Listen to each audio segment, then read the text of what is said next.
Thank you very much आज समय देने के लिए।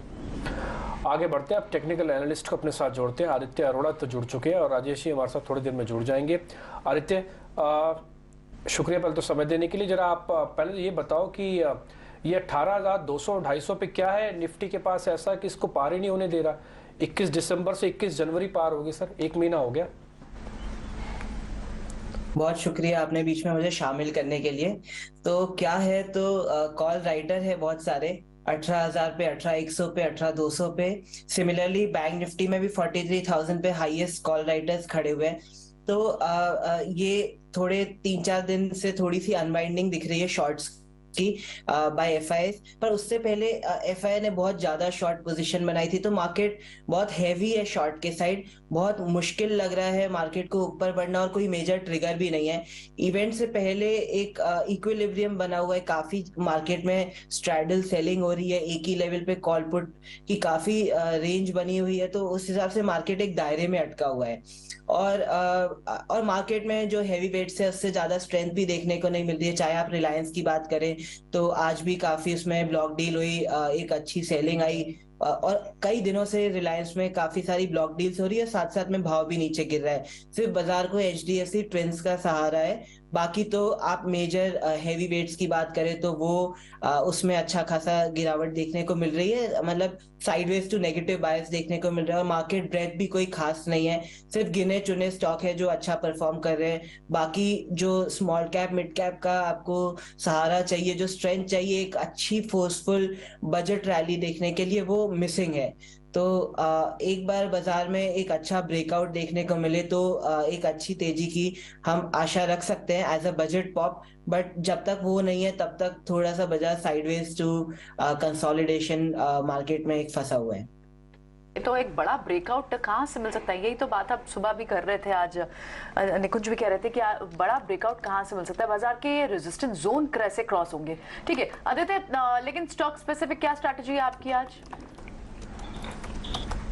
स्टॉक स्पेसिफिक थोड़ा आईटी सेक्टर में अच्छा तेजी का रुझान बन रहा है। काफी दिन से हम देख रहे हैं कि मेजर आईटी काउंटर अच्छा परफॉर्म कर रहे हैं। पीछे पीछे आज स्टार्टअप स्टॉक्स भी थोड़ा सा अच्छा कर रहे हैं। तो नाइका ने एक अच्छा वॉल्यूम पार्टिसिपेशन के साथ ब्रेकआउट दिया है, तो वो 133 पे बाय है, 123 का स्टॉप लॉस और 154 का टारगेट रहेगा। दूसरा स्टॉक रहेगा डी मार्ट। बुरे रिजल्ट के बाद थोड़ा सा करेक्शन स्टॉक में देखने को मिला, अभी आज सपोर्ट से अच्छा तेजी बना रहा है और थोड़ा वॉल्यूम पार्टिसिपेशन भी देखने को मिल रहा है, मेजर पाइवट पॉइंट से रिबाउंड कर रहा है। तो 3545 पे वो बाय रहेगा, 3445 का स्टॉप लॉस और 3645 का टारगेट। मेजर स्टैंडर्ड डिस्क्लोजर दूंगा कि आप अपने फाइनेंशियल एडवाइजर को सलाह करें कुछ भी डिसीजन लेने से पहले। अच्छा किया, डिस्क्लोजर पहले दे देना चाहिए। नाइका में क्या बॉटम बन गया है, ऐसा लग रहा है क्या आपको?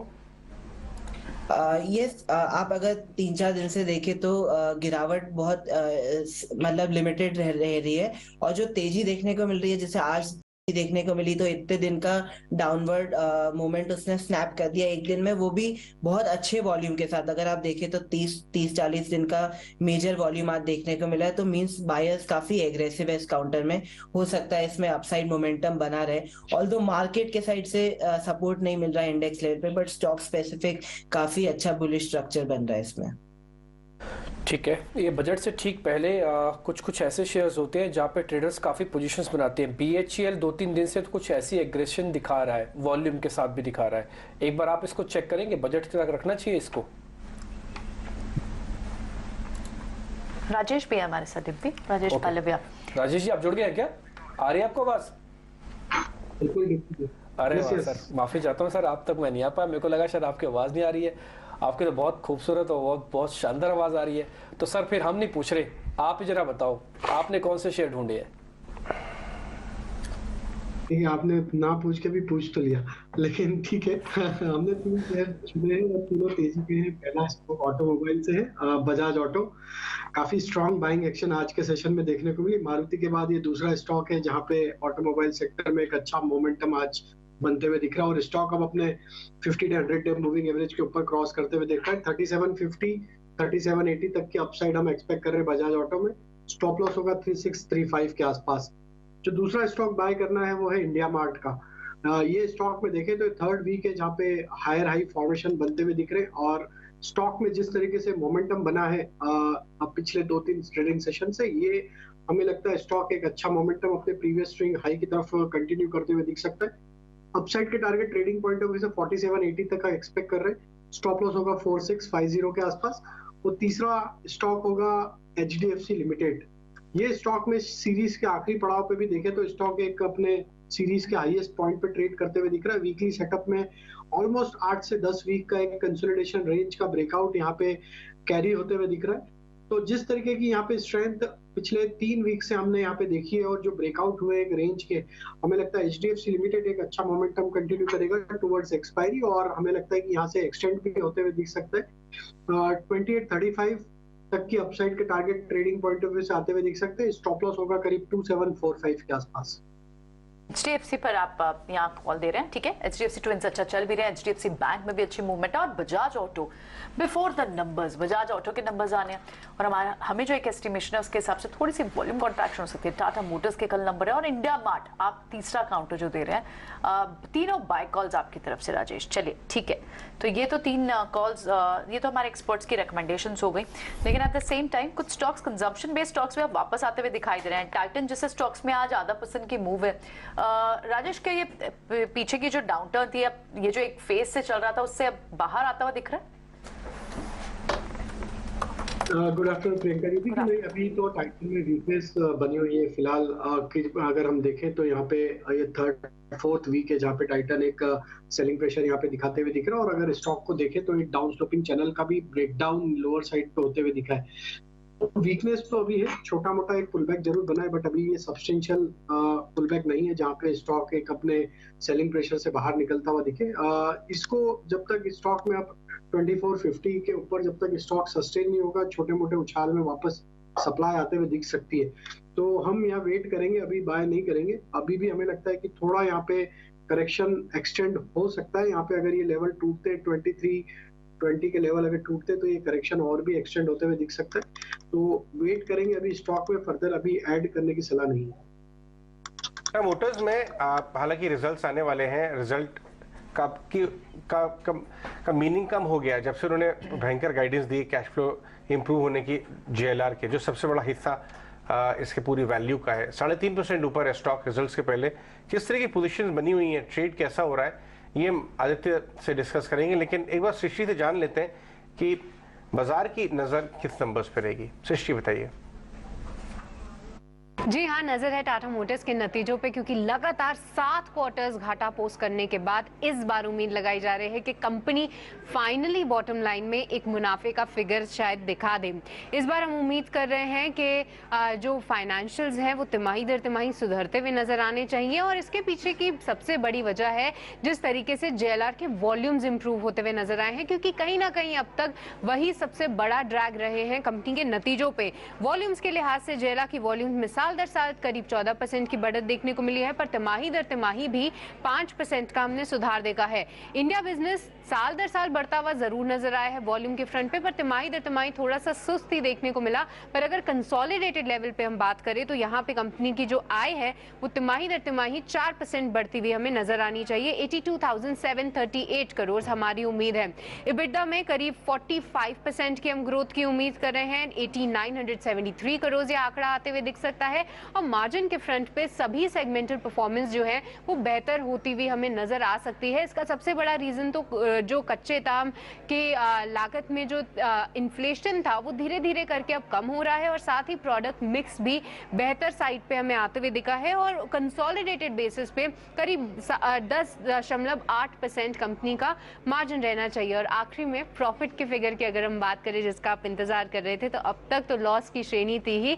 इस बार एनालिस्ट काफी विपरीत तरीके के एस्टिमेट्स लेकर आए हैं, पर हम ET Now स्वदेश पे 285 करोड़ का मुनाफा उम्मीद कर रहे हैं। मार्जिन के फ्रंट पे क्विकली हमारी नजर रहेगी इंडिया पैसेंजर व्हीकल बिजनेस के मार्जिन जो कि 7% से ऊपर रहने की उम्मीद कर रहे हैं। JLR के EBIT मार्जिन 3.4 से 3.7% आ सकते हैं। इसके अलावा नजर रहेगी कंपनी की कमेंट्री पे, खास तौर से जो इलेक्ट्रिक व्हीकल बिजनेस में और फंडिंग की जो खबरें आ रही हैं रिपोर्ट से, उस पर और क्लैरिटी क्या कुछ देती है मैनेजमेंट, इस पे भी हमारी नजर रहेगी। धन्यवाद बहुत बहुत ये नंबर्स शेयर करने के लिए। सृष्टि, राजेश आप बताइए इस समय कैसे ट्रेड करना चाहिए? एक बहुत बड़ा हिस्सा है जो यहाँ इटिनो स्वदेश पे आप सबसे बातचीत करके लास्ट 15 दिनों में टाटा मोटर्स के ऊपर लॉन्ग है, 380 400 हर भाव से हमने डिस्कस किया इसको, और अभी पोजीशन होल्ड की हुई है। किस लेवल्स के लिए तैयारी की जा सकती है? तो अजय जी देखिए, ये स्टॉक में अगर हम ओवरऑल इसके सेटअप देखें तो ऑलमोस्ट 8 से 10 महीनों से स्टॉक एक रेंज में ही फंसा हुआ है। लोअर बैंड 380-90 के आसपास है, वहां से हर बार मल्टीपल टाइम सपोर्ट लेके बाउंस देता है, और स्टॉक में जो रेजिस्टेंस बना हुआ है वो करीब 440 इसका मेजर रेजिस्टेंस है। लेकिन स्पेशली अगर हम देखें तो लास्ट 2 ट्रेडिंग सेशन में काफी इंटरेस्टिंग मूव बने। जिस तरीके से स्टॉक में जो बाइंग इंटरेस्ट बना है लास्ट 2 सेशन में, हमें लगता है यहाँ पे इस बार भी ये मोमेंटम 440 की तरफ जाते हुए दिखेगा। ऑलमोस्ट अब स्टॉक अपने 200 डे मूविंग एवरेज के आसपास उसको निगोशिएट करते हुए दिख रहा है। तो ट्रेड यहाँ पे तेजी का किया जा सकता है, लेकिन कल हालांकि एक्सपायरी है, तो हमें लगता है कि यहाँ पे फरवरी सीरीज का 425 का कॉल ऑप्शन लेके जाया जा सकता है रिजल्ट के पहले, जो कि अभी ट्रेड कर रहा है 15 रुपए के आसपास, और यहाँ पे स्टॉप लॉस रख लेंगे हम करीब 9 रुपए के आसपास। और अपसाइड में अगर ये 440 की तरफ जाता है तो इस ऑप्शन के टारगेट होना चाहिए 22 रुपए से 25 रुपए तक इस ऑप्शन के टारगेट आते हुए दिख सकते हैं। तो रिजल्ट के पहले लॉन्ग साइड का ट्रेड करना है, लेकिन हम यहाँ पे 425 की स्ट्राइक का कॉल ऑप्शन फरवरी सीरीज का बाय करने की सलाह देंगे। 125 का कॉल ऑप्शन फरवरी सीरीज का बाय इज अ बेटर तरीका लॉन्ग खेलने का टाटा मोटर्स में। ठीक है, लेकिन पीएसयू बैंक्स में सबसे ज़बरदस्त आउट परफॉर्मेंस आ रही है नंबर्स की, और कुछ बाजार के पसंदीदा जो पीएसयू बैंक्स हैं उसमें कैनरा बैंक का नाम काफ़ी ऊपर है। हमारे साथ Devashish Mukherjee, executive director Canara bank, जुड़ रहे हैं अपने क्वार्टरली नंबर्स के बारे में बात करने के लिए। मुखर्जी जी बहुत बहुत शुक्रिया। इस क्वार्टर भी हमने अच्छा ट्रेंड देखा। मुझे सबसे पहले आपसे डिपॉजिट ग्रोथ से शुरुआत करने का मन है, क्योंकि इस क्वार्टर बाजार क्रेडिट ग्रोथ और एसेट क्वालिटी रिडक्शन को कम देख रहा है और डिपॉजिट ग्रोथ के नंबर को ज्यादा देख रहा है। आपकी डिपॉजिट ग्रोथ कैनरा बैंक में कैसी रही इस क्वार्टर? देखिए, हमारा जो year on year deposit growth रही है इन दिस थर्ड क्वार्टर वो 12.62 है, विच उसमें हम इसको मानते हैं कि it's a decent growth rate. इसमें it is total term deposit, इसमें रिटेल टर्म डिपॉजिट का अराउंड 7% ग्रोथ है। टोटल डोमेस्टिक डिपॉजिट का 9% है। अगर आप ग्लोबल डिपॉजिट को लेते हैं, ओवरसीज को लेते हैं तो 12%। क्रेडिट ग्रोथ इस क्वार्टर कैसी रही? क्रेडिट ग्रोथ में हमारा जो रिटेल ग्रोथ है वो लगभग 14% है, रैम क्रेडिट, और जो हमारा कॉर्पोरेट है वो 20% है। अगर आपका क्रेडिट ग्रोथ जो है आपके डिपॉजिट ग्रोथ से करीब ज्यादा ही है, एक्चुअली काफी ज्यादा है, ये जो गैप हो जाएगा, क्या ये गैप आपको हायर कॉस्ट ऑफ बोरोइंग की तरफ नहीं लेके जाएगा? क्या आपके एनआईएम आगे आने वाले क्वार्टर में प्रेशर में आ सकते हैं, क्योंकि आपको मोबिलाइज करने के लिए रेट्स बढ़ाने पड़ेंगे current account, savings account, FD वगैरह के? देखिए, हम लोग डिपॉजिट के अलावा बोरोइंग्स पे भी थोड़ा सा जोर देते हैं, इसलिए आप अगर हमारा कॉस्ट ऑफ फंड्स देखेंगे वो 3.86 ही है, कॉस्ट ऑफ डिपॉजिट 4.19 है, जबकि यील्ड ऑन एडवांसेस 7.45 है। तो इसका मतलब अभी हमारे पास काफी हेडरूम है जिसमें कि हम अपना क्रेडिट ग्रोथ दिखा सके, और प्लस हमारा कैपिटल जो CRAR है दैट इज 16.72, जो कि हमें ग्रोथ कैपिटल दे रही है। हम क्रेडिट ग्रोथ अनायास कर सकते हैं इस CRAR को लेकर के। तो हमें कोई दिख नहीं रहा है कि कोई प्रॉब्लम है कैनरा बैंक को क्रेडिट ग्रोथ करने में। हम एम कर रहे हैं 14 से 15% इसको बरकरार रखने का, और डिपॉजिट ग्रोथ हमारा कासा थोड़ा सा वीक तो है, बट इसके अलावा रिटेल टर्म डिपॉजिट भी और कासा पे हम पूरा जोर दे रहे हैं दिस क्वार्टर और नेक्स्ट आने वाले साल में भी, ताकि हमारा जो कासा का जो परसेंटेज है वो बढ़े। तो मुझे पूरी उम्मीद है कि डिपॉजिट के तरफ से हमें कोई परेशानी नहीं होगी। हमारा liquidity position is also very good. Alright, ठीक है। सो क्रेडिट ग्रोथ की तो गाइडेंस आपने हमें बताया, एक ब्रैकेट बताया, लेकिन हम रिकवरीज भी देख रहे हैं, वो भी आपकी अच्छी रही हैं। हालांकि जब लास्ट टाइम हमने आपसे बात की थी तब आपने जो FY23 के लिए रिकवरीज की जो गाइडेंस दी थी वो लगभग 15,000 करोड़ रुपए दी थी। आगे चलते हुए FY24 के लिए किस तरह से देख सकते हैं आप रिकवरीज को? FY24 के लिए we have not yet gone to the board. हमें पहले बोर्ड में अपना पेश करना पड़ेगा, अपना प्लान, एनुअल प्लान क्या है। बट मैं आपको एक चीज बता सकता हूं जो कि हमने आपको पीछे भी बोला था कि कैनरा बैंक के लिए क्वार्टर ऑन क्वार्टर बेसिस पे हम ये वी एंश्योर कि हमारा जो रिकवरी है वो स्लिपेज से ज्यादा होगा, और ये हम मेंटेन कर रहे हैं। पिछले 6 क्वार्टर तो मुझे ही याद है कि इसमें हम कर रहे हैं। तो इसका मतलब ये हो रहा है कि अमाउंट चाहे कुछ भी हो, हमारा रिकवरी हर वक्त स्लिपेज से ज्यादा होगा। मिस्टर मुखर्जी, आप लोन बुक का साइज बता सकते हैं अभी कितना है? और इसमें जो कॉर्पोरेट लोन बुक है वो तो आपकी सबसे बड़ी है 43%। कोई गाइडेंस दे सकते हैं क्या ये किस रेशियो से और बढ़ेगी? क्योंकि एमएसएमई और कॉर्पोरेट दो ऐसे डिवीजन है जहां पे लग रहा है कि इस बार अच्छी ग्रोथ आपको मिली होगी और आगे भी मिलेगी, इसलिए मैं ये क्वेश्चन पूछ रहा हूँ।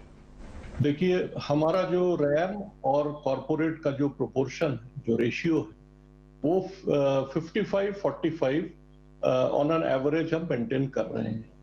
55 इज रैम, 45 इज कॉर्पोरेट। तो हम उसी प्रोपोर्शन को मेंटेन करते हुए आगे बढ़ेंगे। ऑलराइट, ठीक है, बिल्कुल। बहुत बहुत शुक्रिया मिस्टर मुखर्जी आज समय देने के लिए और नंबर्स के बाद हमसे बात करने के लिए। बहुत बहुत शुक्रिया आपका। आपको भी बहुत बहुत धन्यवाद। शुक्रिया। चलिए बाजार पर फिर से रुक करते हैं। तो ये तो हम कैनरा बैंक के नंबर्स पर एक रिएक्शन ले रहे थे, लेकिन इस बीच बाजार में आपको रिकवरी अटेम्प्ट होती हुई तो दिख रही है। आपको बैंक्स में भी कुछ रिकवरी लेट हुई है और निफ्टी पर भी रिकवरी, और जो रिकवरी हुई है उसमें एक स्टॉक भारतीय एयरटेल भी है। 0.5% तेज है क्योंकि भारतीय एयरटेल ने कुछ टैरिफ हाइक्स ली हैं, कुछ प्राइस हाइक लिए हैं अपने प्रीपेड कार्ड्स के, और ये बात हो भी रही थी। और ये न्यूज जब आई उसके बाद आपने देखा एक बड़ा रिएक्शन भी था। फरवरी में ये ऑलरेडी स्लेटेड था इनका प्राइस हाइक, और एक ये ले चुके एक सेट ऑफ रेट हाइक। एक बार चार्ट्स पे राजेश को कैसा पसंद आ रहा है भारतीय एयरटेल, वो भी समझ लेते हैं। राजेश, एक बार भारती को चेक करें। प्रियंका जी, देखिए एक बड़ा करेक्शन भारती में ऑलरेडी हो गया है। उसके बाद स्टॉक अब लोअर साइड पे एक बेस बना के यहाँ से रिकवरी अटेम्प्ट करते हुए दिख रहा है। जिस तरीके की रिकवरी बनी, हमें लगता है यहाँ पे स्टॉक में अगर 785 का लेवल क्रॉस होने में कामयाब होता है तो ये एक्सटेंड होगी फर्दर। और जो गैप बना हुआ है इसमें गैप, जो बियरिश गैप बना है, हमें लगता है वो कहीं ना कहीं फिल होते हुए दिखेगा। तो 780 से 790 ये एक गैप एरिया हमें लगता है कि ये जैसे ही फिल करेगा तो स्टॉक में वापस से एक अच्छा रिकवरी का ट्रेड एक्सटेंड होते हुए दिख सकता है। 820 830 तक की जगह फिर बनते हुए दिख सकती है। करंट लेवल से बाय किया जा सकता है, छोटा ही स्टॉप लॉस होगा क्योंकि अभी ऑलरेडी ये अपने बेस के आसपास, जहां पे ये नियर टर्म में बनाते हुए दिख रहा है, उसके आसपास ही ट्रेड कर रहा है।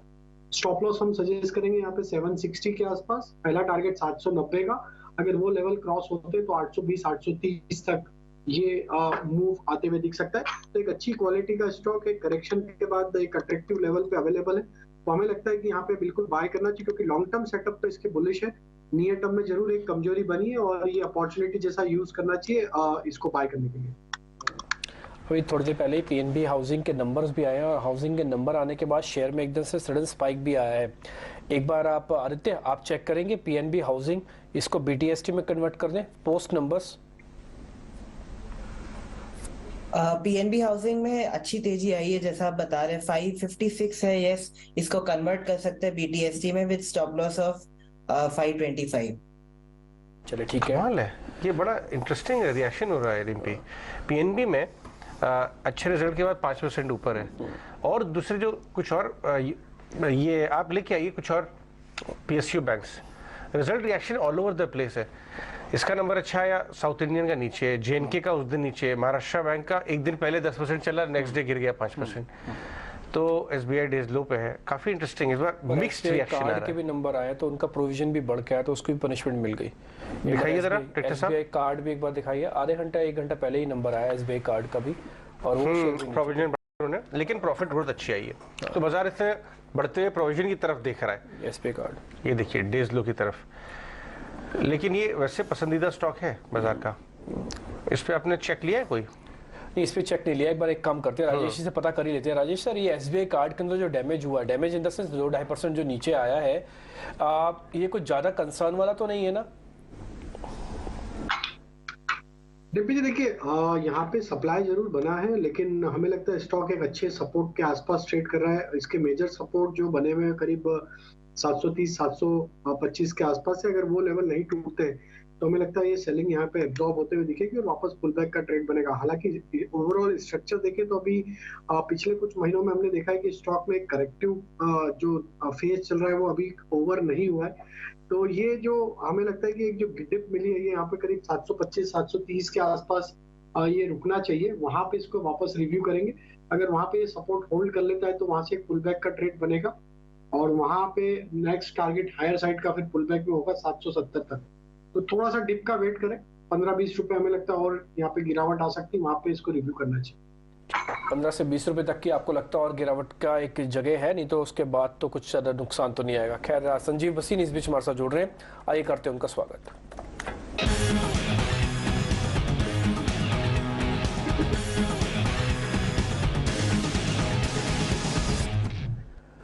बसीन साहब, आप सुबह भी यही कह रहे थे कि थोड़ी वॉलेटिलिटी रहेगी और ये 1 से 2 दिन का मामला है, लेकिन कुल मिला के 18,500 तक हम बजट से पहले शायद लग जाएंगे।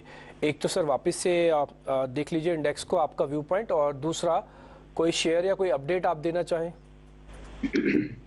हाँ, गुड आफ्टरनून। बिल्कुल डिम्पी जी, ये तो कल की एक्सपायरी है और आपको पता है आज बैंक्स पे किस कारण से प्रेशर आया है, बिकॉज सम प्रॉफिट बुकिंग में have come. Bank results were very very robust, not A to Z, कोई भी ऐसा बैंक नहीं। अब ऑब्वियसली कुछ प्राइसेस में था तो प्रॉफिट बुकिंग आई है, लेकिन नंबर देखिए मारुति के, आइशर के, टीवी, तो I think that we are missing the woods for the trees. IT and auto have been a very strong rear guard. Ashok Leyland में टॉप परफॉर्मर था, वो आउट परफॉर्म कर गया। और मैं आपको बोलूं तो आइशर मोटर, टाटा मोटर, ये तीनों पे मैं बहुत बुलिश था, सब आउट परफॉर्म कर गए। Persistent and Coforge have been the darlings of this month. और आपको पता है ये 2 महीने से मैं कह रहा था कि IT, mid cap IT will out perform. अब आपके लिए अपडेट है, एक तो कॉनकॉर मैंने कहा था, कॉनकॉर में बने रहिए। The management is extremely bullish, they are talking of 2 lakh rakes coming in from India, और वो कह रहे हैं budget will be a game changer. अब आपके 2 पिक्स हैं, आप कहे तो मैं शुरू करूं। ओके, ठीक है सर। कोई और कोई कैश का शेयर देना चाहते हैं आप? कैश का शेयर सर मैंने आपको कल भी दिखा था, एसडब्ल्यू सोलर। मुझे इस भाव पे एबीएसएल एएमसी बहुत अच्छी लगती है। आई थिंक उसमें जो न्यू लॉन्चेस हैं and as an asset management, ABSL AMC है 440 पे, can be a very good buy. I am looking for, if you have a 1 year target, this can even double from here. Simple thing, they are the 3rd largest AMC and AMCs are doing very very robust business, so that could be one more cash counter। 2 futures की call है, आप कहे तो मैं शुरू करूं sir, वो भी बता दीजिए। तो टाटा पावर देखिए, ओडिशा का बिजनेस जो डिस्कॉम है, that is going to be a game changer, it is a gold mine. और अभी ओडिशा में आपने देखा है वर्ल्ड कप हुआ है, Odisha is a change place और I think that will add to the numbers of Tata power. 206 पे लीजिए, 201 का स्टॉप लॉस, 225 का टारगेट। दूसरा मेरा पिक है bank of Baroda. Bank of Baroda के नंबर इवन कैन बैंक से बेटर आएंगे। Their treasury income and their NIMs will be the highest ever in the record. तो 177.50, 178 पे लीजिए, स्टॉप लॉस ऑफ 174, 188 का टारगेट। यहाँ से टेक्निकली भी ये बहुत स्ट्रॉन्ग दिख रहा है for a bounce up to 188, 190। ठीक है वसीम साहब, बहुत बहुत शुक्रिया, थैंक यू वेरी मच ये बताने के लिए। 2 फ्यूचर्स के ट्रेड, आपने ये भी बताया कि कैश के सौदे कहाँ पे ध्यान रखना है, और आप ये भी कह रहे हैं कि हाँ बजट से पहले 18,500 आने के चांसेस बरकरार हैं। बहुत शुक्रिया। खैर पीएनबी हाउसिंग के नंबर अभी आप नीचे टिकर पर भी देख पा रहे हैं, जिसके बारे में थोड़ी देर हम पहले पता भी कर रहे थे, और इसको हमने बीटीएसटी के लिए पूछा था आदित्य से, वो कह रहे हैं कि हाँ इसको लेके जाया जा सकता है। खैर आगे बढ़ते हैं, 1-2 स्टॉक से और फटाफट से पता कर लेते हैं कि कहाँ पे मूवमेंट अच्छी है। पेट्रोनेट एलएनजी है तो ये बहुत ही सुस्त और थका हुआ शेयर, लेकिन पिछले 2-3 दिन से थोड़ा वॉल्यूम के साथ ये अच्छे से चल रहा है। एक बार आप देखेंगे आदित्य, इसको अगले 10 दिन रख सकते हैं पेट्रोनेट एलएनजी को? आपने बहुत अच्छा शेयर पकड़ के निकाला है। निफ्टी पीएससी बास्केट जो है वो मार्केट को कंप्लीटली आउट परफॉर्म कर रही है, चाहे आप ऑटोस को बोले, बैंकिंग बोले, कोई भी सेक्टर बोले, निफ्टी पीएससी बास्केट ने बहुत अच्छा परफॉर्मेंस दिखाया है, और उसमें भी पेट्रोनेट ने बहुत कमाल का परफॉर्मेंस दिखाया है। तो डेफिनेटली इसको 10 दिन के लिए होल्ड कर सकते हैं। अभी 230 231 का भाव चल रहा है, यहाँ पे बाय किया जा सकता है 220 के स्टॉप लॉस से, और इसमें 5 से 10% की तेजी देखने को मिल सकती है। तो आप ये कह रहे हैं कि इसमें 10-15 रुपए की गुंजाइश हो रहा है। एक्चुअली मैंने इसका डबल टॉप बना हुआ है एक लेवल पे आके, और शायद वो ब्रेकआउट कर जाएगा। आपकी बात से मैं इत्तेफाक रखता हूँ, और ये 1.5% जो तेज है ये भी काम आ जाएगा। आगे बढ़ते हैं। एक शेयर मेरे को और पता करना है, वो राजेश सर एक बार जरा आपसे पता करना है, मैं कमजोरी वाले शेयर भी पता करूँ। ये इंडियाबुल हाउसिंग फाइनेंस का क्या करें सर? बीच में सीरीज में तो ऐसा लगा था कि बहुत जबरदस्त और अच्छी रिकवरी करेगा, लेकिन ये रिकवरी फिर से फेल हो रही है। तो डिम्पी जी देखिए, पिछले दिनों में हमने देखा था कि हाउसिंग फाइनेंस कंपनी में एक अच्छा मोमेंटम बना था, लेकिन ये स्टॉक में पिछले 3-4 वीक से वापस एक सप्लाई बनते हुए दिखा है। ओवरऑल इसके लॉन्ग टर्म स्ट्रक्चर तो वीक ही है। एक रिकवरी का अटेम्प्ट जरूर हुआ था, वो भी फेल होते हुए दिख रहा है। स्टॉक में जो रिकवरी बनी थी ऑलमोस्ट ये अपने 50 डे मूविंग एवरेज के आसपास से स्ट्रगल करके वहां से वापस से सप्लाई यहाँ पे आते हुए दिखा है। अब ये जो सेटअप बने हैं करंट स्टेटस के हिसाब से अगर हम देखें तो यहाँ पे 128 इसके लिए इमीडिएट लेवल है, जो कि इसके लिए काफी क्रूशियल रहेगा। अगर उसके नीचे फिसल जाता है तो नेक्स्ट इसका टारगेट लोअर साइड पे 120 तक भी बनते हुए दिख सकता है। तो अभी तेजी का ट्रेड तो यहाँ नहीं करना, अवॉइड करें। हमें लगता है ये जिस तरीके की सप्लाई आई है स्टॉक में वापस ये 120 की तरफ फिसलते हुए दिखेगा, वहां पे इसको एक बार वापस रिव्यू करना चाहिए। ओके, ठीक है। सो यहाँ पर आप उन लेवल्स पर जाकर आप इसे एक रिव्यू करेंगे, लेकिन एक खास सेगमेंट जिसकी बात होनी चाहिए, क्योंकि अब बजट से जब हर स्पेस जुड़ा है तो फिल्म और एंटरटेनमेंट इंडस्ट्री भी जुड़ी है। फिल्मों में अपने खास कॉमिक अंदाज और वर्सेटाइल एक्टिंग के लिए मशहूर एक्टर संजय मिश्रा को बजट से क्या है उम्मीद। 18 आवर्स स्वदेश से खास बातचीत में खुलकर रखी उन्होंने अपनी बात। आइए सुनते हैं वो खास कॉन्वर्सेशन। क्या होता क्या है बजट? हर साल आप एक वो लेके बैठते हो। मेरे पिताजी गवर्नमेंट सर्वेंट थे, इंफॉर्मेशन ब्रॉडकास्टिंग डिपार्टमेंट में थे, तो एक बड़ा हमें गर्व होता था, हमारे पापा आज ऑफिस से रात में नहीं आएंगे। क्यों? क्योंकि कल बजट निकलने वाला है। वो तेरी क्यों नहीं आएंगे? अरे लीक ना हो जाए। तो एक होप बड़ा रहता है कि इस बार का बजट, इस बार का बजट। और फिर होता क्या है, कहीं अच्छा हो जाता है किसी वर्ग के लिए, किसी वर्ग के लिए हो बड़ा घाटा हो गया, किसी वर्ग के लिए। हम लोग जो थे ना बड़े सरकास्टिकली एक दूसरे से बोलते, देखा सिगरेट पे बजट फिर बढ़ा दिया देखा बोतल पे बजट फिर से बढ़ा दिया, देखा सिनेमा पे बजट फिर से बढ़ा दिया। तो मैं सिर्फ इतना भाषण का एक ही था कि सिनेमा जो है ना उसकी तुलना सिगरेट और शराब जैसी चीजों से मत कीजिए। वो जरूरी है, वो एक किताब है एक तरह का। और वो किताब आप देखिए आजकल लोग वीडियो बनाते हैं, मतलब वो सिनेमा का ही तो एक आगे आया हुआ वर्जन है कि कोई भी कुछ अच्छी चीज का वीडियो बना लेता है। देखो भाई ये नहीं करना। देखती हो ना ऐसे ऐसे वीडियो? मैं बोल तो गलत नहीं रहा ना? नहीं बिल्कुल सही। मैं बड़ा हूं, मैं तो अच्छा ही बोलूंगा। तो सिनेमा को वैसा मत समझिए, उसको थोड़ा पब्लिक रीचिंग तक रखिए। हम अगले बजट में जो उम्मीद करेंगे, उम्मीद क्या करेंगे अभी नहीं होगा ये, क्योंकि इस पर कभी जब तुमने शुरू में कहा था कि कोविड में हर विभाग के पास कुछ ना कुछ था, आप लोग के पास कुछ नहीं था, हमारे पास था। अपना हमारा यूनियन होता है, हमने लोगों को बढ़ करके, हमारी यूनियन के लोगों ने बढ़ के चीज़ों को किया। तो फिल्मों में तो खूब हंसते खेलते अंदाज में संजय मिश्रा हमेशा एक्टिंग करते हुए दिखते हैं, पर इस बार काफी सीरियस बातें कर रहे हैं। आपने कौन सी मूवी देखी है इनकी? बहुत सारी मूवी है। मुझे इनका एक बहुत फेमस डायलॉग भी आता था, उसके बाद बहुत लोग उसे बहुत कॉपी करते थे। अच्छा? बहुत ही अलग अंदाज में कहते थे, जस्ट चिल। अच्छा, बहुत बढ़िया मैसेज है बाजार के लोगों के लिए स्पेशली। लेकिन आगे बढ़ते हैं, Bajaj auto. Aditya, Bajaj auto finally participate कर रहा है ऑटो रैली में। जरा उसके चार्ट्स देख के बताइए, तब तक हम सृष्टि से जान लेते हैं कि रिजल्ट्स में क्या आ सकता है, क्या ट्रेड बन रहा है। बताइए बाजार कौन सी चीजों पर नजर रखेगा सृष्टि बजाज ऑटो में? देखिए बजाज ऑटो के नंबर्स अगर हम तिमाही दर तिमाही या साल दर साल देखें तो वो गिरते हुए ही नजर आएंगे। इसका सबसे बड़ा रीजन है वॉल्यूम्स पे प्रेशर।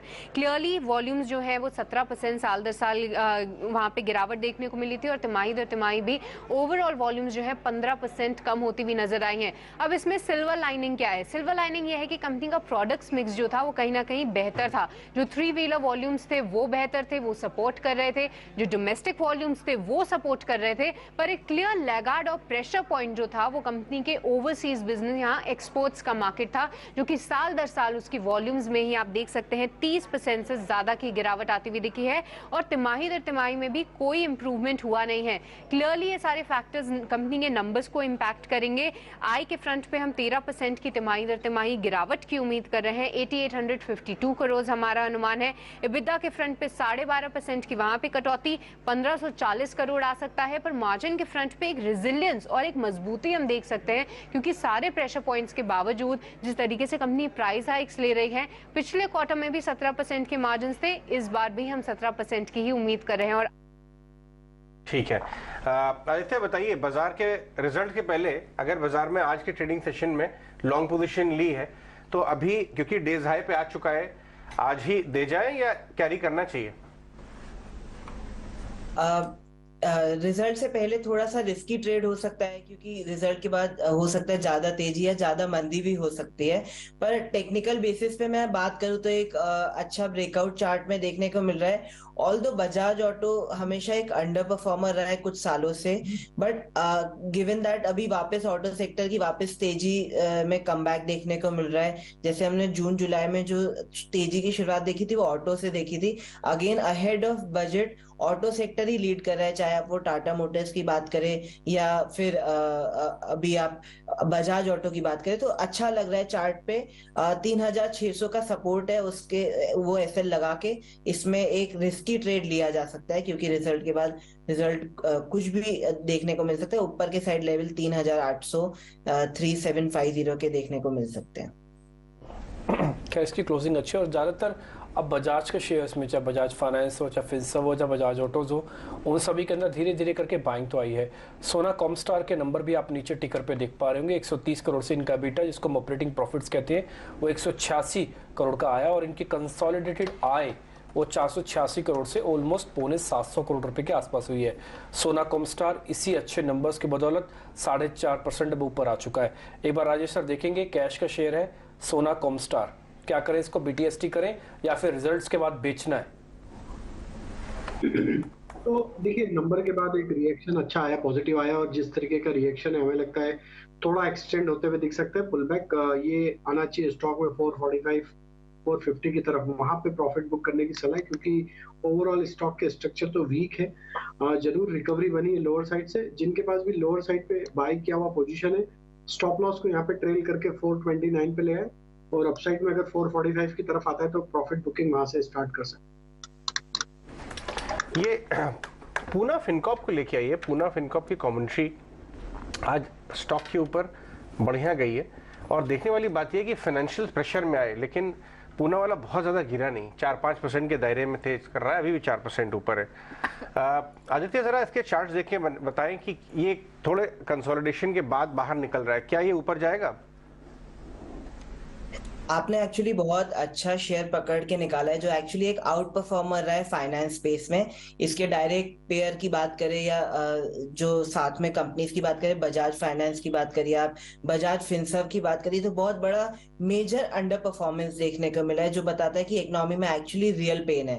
बट पूना वाला फिनकॉर्प का चार्ट एकदम स्टैंड आउट परफॉर्मेंस देता है। नीचे से आप देख सकते हैं 240-250 से बहुत स्ट्रॉन्ग रिकवरी देखने को मिली, बायर्स बहुत स्ट्रॉन्ग है नीचे से। तो मीडियम टर्म में मैं ऐसा कह सकते हैं कि इस स्टॉक में आउट परफॉर्मेंस बना रहेगा, थोड़ी अच्छी तेजी देखने को मिल सकती है।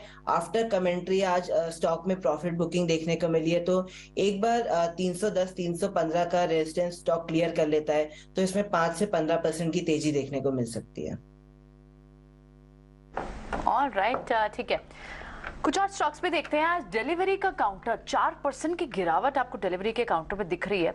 जितने भी न्यू एज स्टॉक थे, और ये भी हाल की लिस्टिंग है, ज्यादा पुरानी नहीं, साल के आसपास की होगी।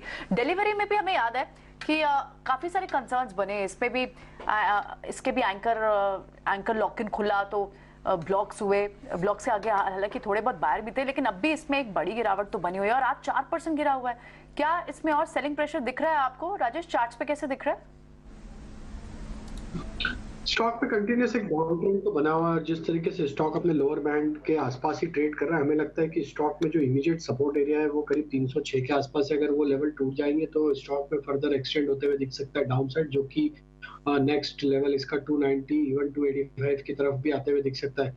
तो ओवरऑल अभी भी जो पुल बैक बने उसमें भी स्टॉक 20 डे मूविंग एवरेज को सस्टेन करने में कामयाब नहीं हुआ है। तो हमें लगता है जब तक ये स्टॉक में 340 के ऊपर सस्टेन नहीं होगा, छोटे मोटे उछाल में वापस सप्लाई बनेगी। 306 के नीचे 290 280 तक के लेवल भी इसमें ओपन होते हुए दिख सकते हैं। अलग अलग स्टॉक्स और जरा पता कर लेते हैं। एक तो मेटल्स में अगर आप देखें तो हिंडाल्को के अंदर थोड़ा प्रेशर बना था। मेटल्स में हिंडाल्को चेक करेंगे आप Aditya? Yes.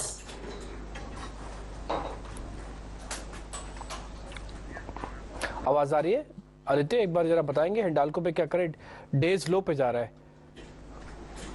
Yes, actually metal sector बहुत अच्छा आउट परफॉर्मर रहा पिछली एक्सपायरी में। 30 दिन में जहां मार्केट एकदम साइडवेज रहा, वहां पे मेटल सेक्टर ने कंप्लीट आउट परफॉर्मेंस दिखाया। बट थोड़े दिन पहले थोड़ा सा कंसेंसस ट्रेड बन गया था, निफ्टी मेटल इंडेक्स एक रेजिस्टेंस लेवल पे आ चुका था। तो अक्रॉस द बोर्ड सेलिंग ही देखने को मिल रही है, चाहे आप वो मार्केट लीडर JSW स्टील की बात करें, हिंडाल्को की बात करें, तो सेलिंग प्रेशर बना हुआ है। अनटिल एंड अनलेस हिंडाल्को अपना 480 का रेजिस्टेंस क्रॉस नहीं करता, थोड़ा बहुत sideways to negative by stock में बना रहेगा। ठीक है, ऑलराइट। तो ये तो एक थोड़ा सा मेटल्स में एल्यूमिनियम हिंडाल्को पर आपका एक व्यू रहा। लेकिन अब क्योंकि जो और दूसरे क्रूशियल नंबर्स कल फार्मा कंपनीज में से 2 कंपनीज के आने हैं, वो है डॉक्टर रेड्डीज और सिप्ला। पंकज से समझ लेते हैं स्ट्रीट को क्या एक्सपेक्टेशन है। सिप्ला में तो मूव भी बनी हुई थी, अब फ्लैट जरूर हुआ है काउंटर, लेकिन आज दिन भर में और इनफैक्ट पिछले 2 दिन से आप डॉक्टर रेड्डीज सिप्ला दोनों काउंटर्स चल भी रहे थे।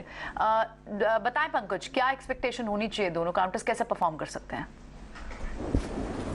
एक बहुत बड़ा फार्मा का डे रहेगा क्योंकि डॉक्टर रेड्डीज और सिप्ला दोनों अपने नंबर्स डिक्लेयर करेंगे। अगर हम सेल्स नंबर्स देखें, डॉक्टर रेड्डी से 5,800 करोड़ की उम्मीद है, एबिटा में अराउंड 1,400 करोड़ की उम्मीद है और पैट में अराउंड 910 करोड़ के आसपास की उम्मीद है। मार्जिन 23.1 लार्जली आ सकता है और रेमडेसिविर जो उनका प्रीवियस क्वार्टर में बूस्ट किया था उसका नॉर्मलाइजेशन में क्या होता है ये क्वार्टर में देखना बहुत ही इंपॉर्टेंट होगा।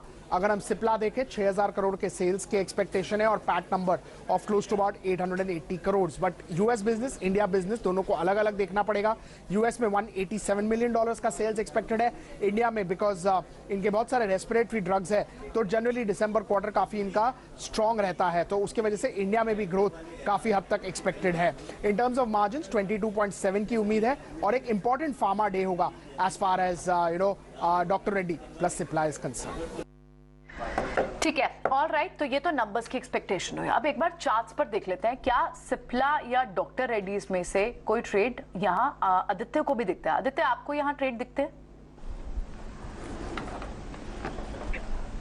आदित्य, फार्मा सेक्टर बहुत टाइम से आउट ऑफ द रडार है, काफी अंडर ओन्ड सेक्टर है और कंसोलिडेशन के थ्रू चल रहा है। और सिप्ला उसमें भी कंसोलिडेशन पे चल रहा है जो हमें एक इंडेक्स लेवल पे देखने को मिल रहा है। तो एक बार सिप्ला में जो रेजिस्टेंस लेवल है 1080 का वो क्लियर होता है तो उसमें थोड़ी तेजी देखने को मिल सकती है। एंड दूसरा स्टॉक आपने डॉक्टर रेड्डी बोला? बिल्कुल, डॉक्टर रेड्डी बोला, दोनों के नंबर्स आने हैं। डॉक्टर रेड्डी एक्चुअली एक चार्ट्स पे अंडर परफॉर्मेंस दिखा रहा है और रेजिस्टेंस पे काफी सेलिंग देखने को मिल रही है, तो डॉक्टर रेड्डी अवॉइड करना चाहिए। ठीक है, डॉक्टर रेड्डीज को अवॉइड किया जा सकता है। कुछ एक ऐसे शेयर्स भी हैं मार्केट के अंदर जहाँ पे थोड़ा प्रेशर बन भी रहा है, जैसे टाइटन है। गोल्ड के प्राइसेस ऊपर हैं, टिपिकली पहले गोल्ड के प्राइस के साथ चल जाता था ये, लेकिन अभी नहीं चल रहा। टाइटन एक बार जरा दिखाएं स्क्रीन पर, और ये थोड़ा साइडवेज भी हो गया है। एक बार राजेश सर जरा टाइटन को देखेंगे आप, ये साइडवेज तो थोड़ा नेगेटिव है, पार्टिसिपेशन नहीं हो रहा है इसका। ये आज से 10 दिन पहले बहुत अच्छे पार्टिसिपेट कर रहा था। डीपीजी एक कंटिन्यूस इसमें एक सप्लाई यहाँ पे बना हुआ है और जिस तरीके के स्ट्रक्चर है, स्टॉक अपने क्रिटिकल लेवल के आसपास ही ट्रेड कर रहा है जो कि 2330 2340 के आसपास। अगर वो लेवल टूट जाते तो फर्दर डाउनसाइड भी एक्सटेंड होते हुए दिख सकती है। जब तक कि 2440 के लेवल को क्रॉस करने में कामयाब नहीं होगा टाइटन, छोटे मोटे उछाल में इसमें सप्लाई बनी रहेगी। तो अभी हमें लगता है कि अब टुवर्ड्स एक्सपायरी रोल ओवर के डेटा में देखते हैं किस तरीके से डेटा यहाँ पे पेन आउट होता है नेक्स्ट सीरीज के लिए। और 2440 के बाद इसमें एक शॉर्ट कवरिंग देखने को मिल सकती है टिल द टाइम हमें लगता है कि शॉर्ट जो किए हुए ट्रेड है वो ऑलरेडी कंफर्ट जोन में है और 2330 के नीचे इसका नेक्स्ट टारगेट 2270 तक भी आते हुए दिख सकता है। Okay done. बीटीएसटी के कुछ एक सौदे पता कर लेते हैं आदित्य, पहले आपसे शुरू करते हैं। पहले एक बीटीएसटी ट्रेड आप बता दीजिए।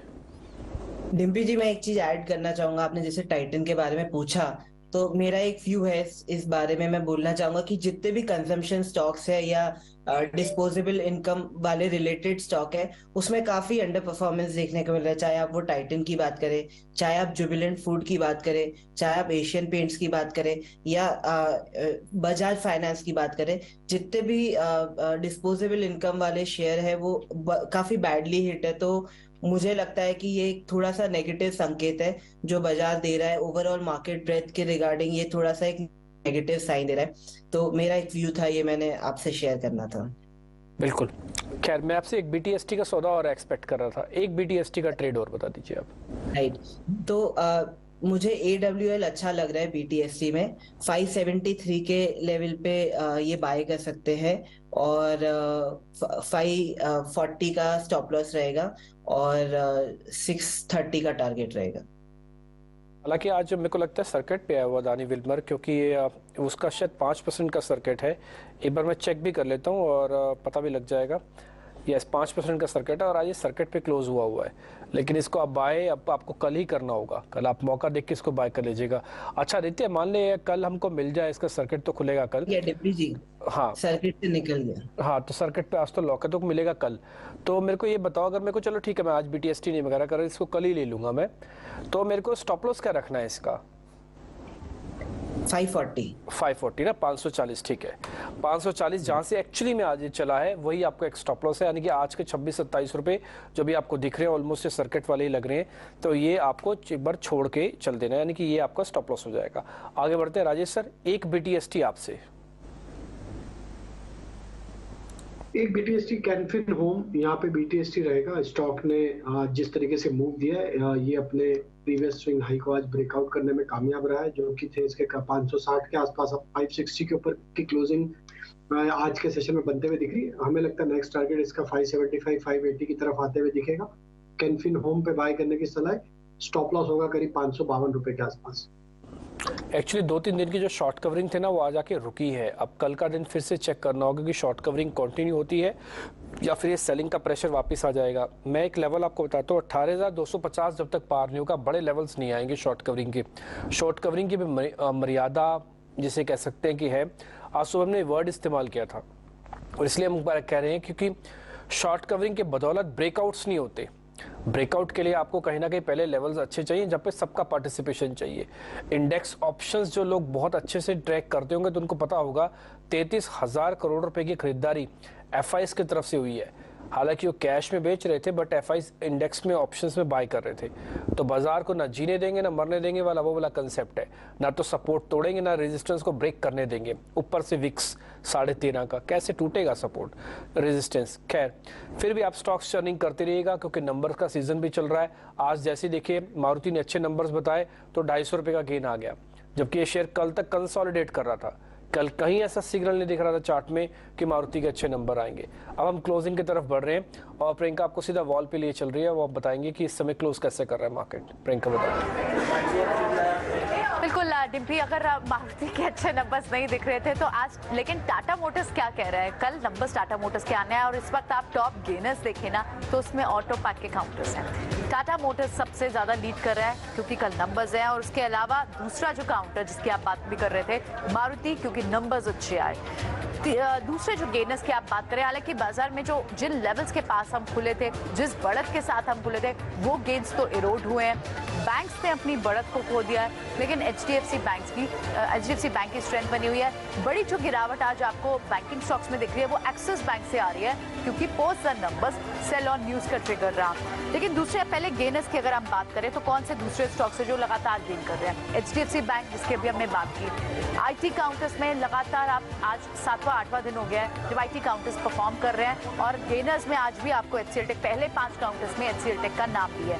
ब्रिटानिया में मूव है आज गेनर्स में, और साथ ही अगर आप लूजर्स की बात करें तो लूजर्स में एक्सिस बैंक नंबर्स के बाद 2.5% गिरावट के साथ वो बंद हो रहा है। थोड़ा कमजोर बैंकिंग स्पेस को एक्सिस बैंक से भी मिला और बाकी गेन्स भी आपको इरोड होते हुए दिखे जितने भी बैंक्स है। सिर्फ HDFC से एक अच्छी पार्टिसिपेशन 1700 की तरफ बढ़ता हुआ अब आपको HDFC बैंक दिखाई दे रहा है। डॉक्टर रेड्डीज के सिप्ला के नंबर्स हैं और नंबर्स से पहले डॉक्टर रेड्डीज भी इस वक्त वीक दिखाई दे रहा है। टॉप लूजर्स में डॉक्टर रेड्डीज भी है।